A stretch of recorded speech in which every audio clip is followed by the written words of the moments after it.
você está no canal Biblioteca de Gaia.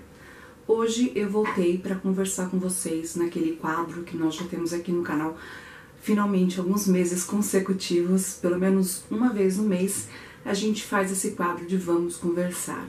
E o tema de hoje é livros densos te deixam mal?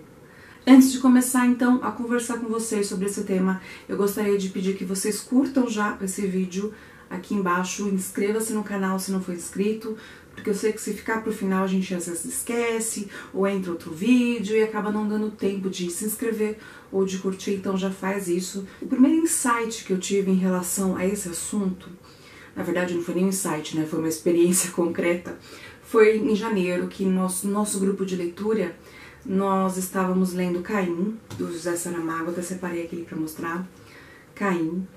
E ele é um livro que ele reescreve, ele ficciona em cima da história do personagem bíblico Caim. E é um livro que ele é bruto, ele vomita todos os pensamentos de uma forma crua, como um escritor fantástico que foi Saramago. Então, é um livro pesado, é um livro que tem uma temática um pouco mais densa.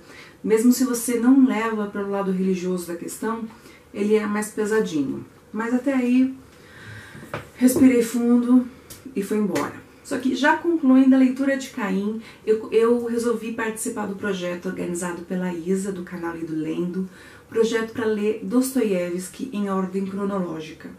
E o primeiro livro publicado por Dostoiévski é Gente Pobre, que é aqui, este livrinho publicado, essa edição que eu tenho, da editora 34.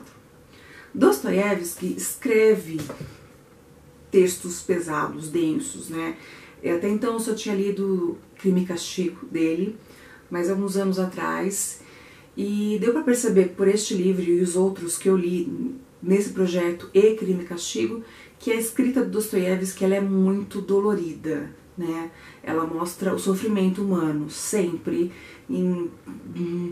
Quanto mais ele conseguir expressar o sofrimento humano, mais é característica do Dostoiévski. Então eu comecei a ler esse livro aqui, que já foi um martírio, né? Eu não fiz resenha sobre esse livro aqui no canal, mas teve um vídeo que eu falei bastante sobre ele, eu vou deixar aqui nos cards e no box de descrição, se você tiver interesse em ver. O Caim tem resenha, então eu vou deixar aqui no box de descrição também o link. Como se não bastasse, né, eu já tinha lido Caim, tava lendo Gente Pobre, e o livro do mês de fevereiro do nosso grupo de leitura era o quê? Cândido ou o Otimismo, do Voltaire. Bom, cada tradução tem um título um pouco diferente, né, ou é só Cândido, Cândido e o Otimismo, aqui é ou o Otimismo, mas enfim, é o mesmo livro. E, gente, que história tragicômico. Mas no começo a gente se penaliza, se sente tão vítima das circunstâncias quanto o pobre do Cândido aqui, né? Tá certo que em muitas situações a gente fala que quer estrangular ele, porque ele chega a ser idiota, estúpido pelas atitudes, mas a gente acaba sofrendo junto com o personagem. Tem resenha aqui no canal. Mas foram 3 livros que bagunçaram muito a minha mente, muito mesmo. E a partir deles, eu acabei entrando nesse ritmo de leituras pesadas e não fui percebendo. Tanto é que eu li o primeiro volume, tá até aqui na estante, da série Em Busca do Tempo Perdido do Proust, No Caminho de Swan. Vou deixar a capinha aqui, porque ele tá aqui na prateleira, e tem uma pilinha de livros em cima, então eu não vou mexer. Eu li primeiro volume do Em Busca do Tempo Perdido do Proust. Não é uma leitura assim densa no sentido do tema ser pesado, mas o conteúdo literário é pesado. Então já foi aumentando o peso que eu vinha carregando nos últimos meses por causa dessas leituras. Ainda em fevereiro eu ouvi o audiobook do Lolita, do Vladimir Nabokov. Eu vou deixar a capinha dele aqui. Eu não fiz resenha ainda deste livro porque eu tenho que digerir algumas coisinhas ainda. Não vou falar nada sobre esse livro agora, uma hora vai sair resenha dele e aí a gente conversa. Mas é outro livro com uma temática pesada. Em março, o segundo livro que nós lemos do Dostoiévski foi o Duplo, que foi o livro mais terrível, assim, até então, do Dostoiévski que eu tinha lido. Nossa, aquele foi...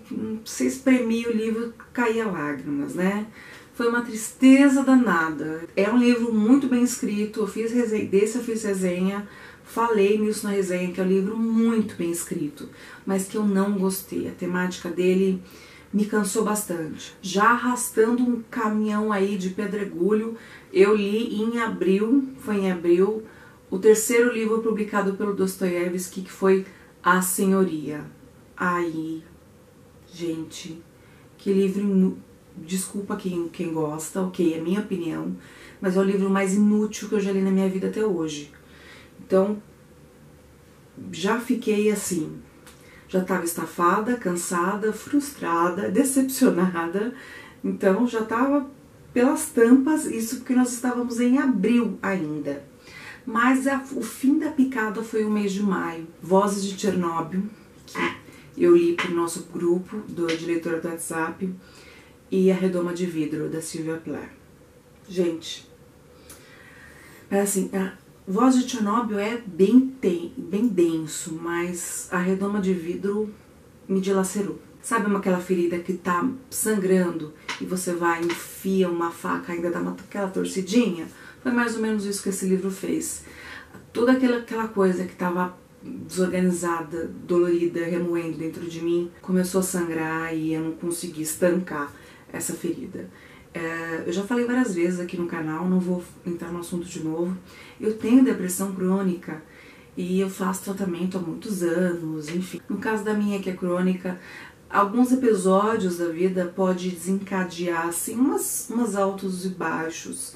E essa leva de livros aí que eu li que foram torturantes pro psicológico e emocional desencadear aí uma crise muito pesada na depressão. Então eu acabei precisando me desintoxicar desses livros e acabei colocando outras coisas, zerei minhas TBR, joguei tudo de canto os livros que eu tinha pensado em ler ao longo do ano, que eu tinha projetos de leitura, eu tive que colocar um basta para poder respirar. Eu não vou falar mais sobre essa situação porque eu vou ter outros vídeos, a gente vai ter outras oportunidades para conversar sobre esse episódio que aconteceu comigo.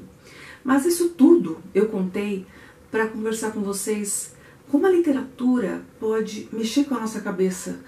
E não significa que isso seja ruim, mesmo ela mexendo com a minha cabeça, como ela mexeu de uma forma negativa, mas ela não foi a culpada.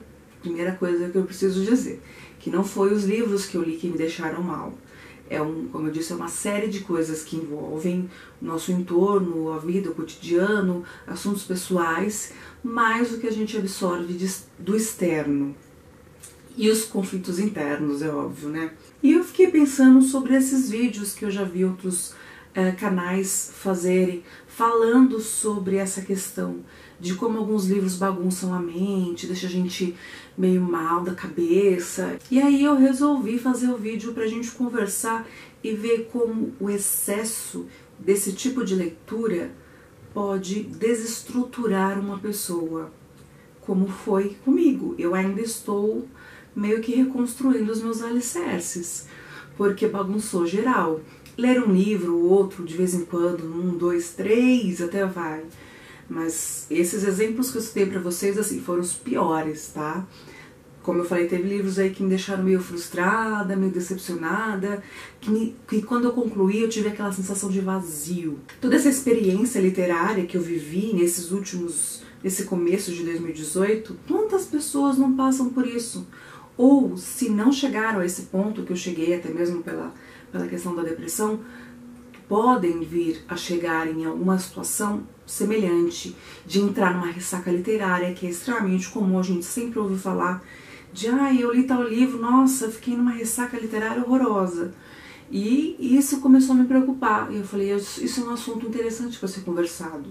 Até mesmo porque, no caso do Voz de Chernobyl, no nosso grupo de leitura, o tempo todo, todos os relatos dos participantes dessa leitura eram sempre os mesmos. O quanto é triste saber essas notícias, o quão chocante é ver o depoimento de pessoas que viveram realmente a situação e não estavam do lado de cada das câmeras ouvindo o que os representantes queriam que fosse dito, o que os jornalistas gostariam de causar, de emoções que eles queriam causar no público, mas sim a verdade. E essa é a proposta da Svetlana, e ela faz muito bem, é vir com a verdade nua e crua e dar o soco no nosso estômago pra gente ver que as coisas são muito diferentes do que a gente imagina.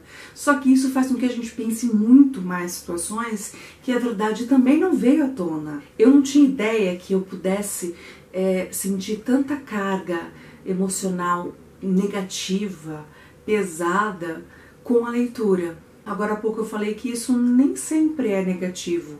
Você tira uma experiência positiva disso tudo.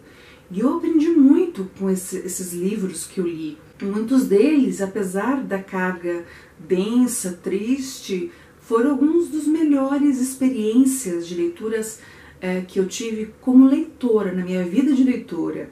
Mas tudo é preciso dosagem, parcimônia, ir com calma, respirar, não cobrar-se tanto, porque eu entrei numa fúria de ler clássicos e muitos dos clássicos são densos ou pela sua história pesada, trágica, ou pelo conteúdo, pela narrativa, pela forma de escrita, enfim, são livros, via de regra, mais densos, e eu estava muito focada nesses. Minha sede de conhecimento por esses assuntos densos tomou conta de mim de uma forma que eu não tive mais controle dos meus pensamentos, dos meus sentimentos.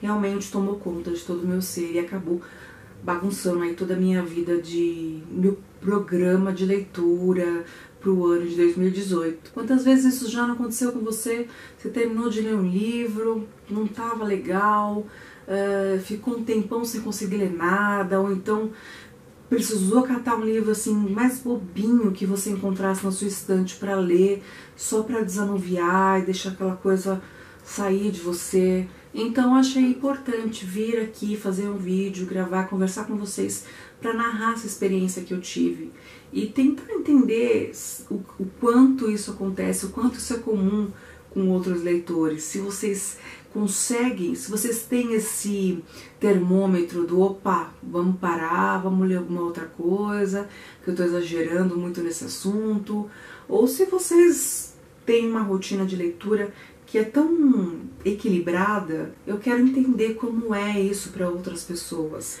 Eu não sei nem se esse vídeo acabou sendo um vamos conversar ou um desabafo, mas eu precisava expor essa experiência com vocês. E se vocês tiverem algo para me ensinar, para compartilhar comigo, eu adoraria saber, para não cometer novos erros no futuro em relação às leituras. Espero que esse assunto tenha sido ao menos interessante para vocês, que vocês possam comentar, compartilhar as suas experiências de leituras, sejam elas dramáticas ou felizes.